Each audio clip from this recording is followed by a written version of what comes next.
Hi friends, இது வந்து திங்கட்கிழமை காலையில் எடுத்துகிட்டு இருக்கேங்க. 4 மணிக்கு இன்றைக்கி எந்திரிச்சிட்டேங்க. மார்கழி 1ன்றதுனால பிரம்ம முகூர்த்தத்தில் விளக்கு போடலான்னு சொல்லிட்டு சீக்கிரமாகவே எந்திரிச்சிட்டேன். எந்திரிச்சு வாசல்லாம் தண்ணி தொளிச்சு கோலம் போட்டு விட்டுட்டு வீடெல்லாம் கூட்டி விட்டுட்டு வீடு தொடச்சி விட்டுட்டேங்க. தொடச்சி முடிச்சுட்டு கோலமெல்லாம் போட்டு விட்டு அடுப்பெல்லாம் தொடச்சி மஞ்சள் குங்குமம் வச்சுட்டேங்க. குலதெய்வத்துக்கு தண்ணி எடுத்து வச்சுட்டு சாமி படமெல்லாம் பூ போட்டுட்டு விளக்கம் போட்டுட்டேங்க.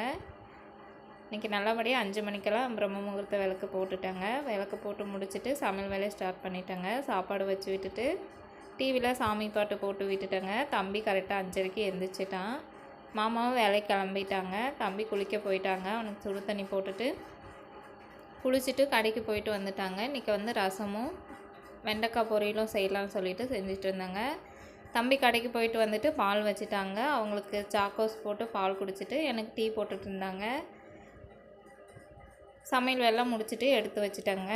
துணி கொஞ்சம் இருந்துச்சு, சரி காலையிலே துவைச்சிடலான்னு சொல்லிட்டு துணியெல்லாம் துவைச்சிட்டு இருந்தேங்க. துணியெல்லாம் துவைச்சி முடிச்சுட்டு தம்பி பாத்திரமெல்லாம் தேய்ச்சிட்டாங்க. 2 பேரும் சாப்பிட்டுட்டு ஸ்கூலுக்கு கிளம்பிட்டாங்க. நான் டிஃபன்லாம் பேக் பண்ணி எடுத்து கொடுத்துட்டு வேலைக்கு கிளம்பி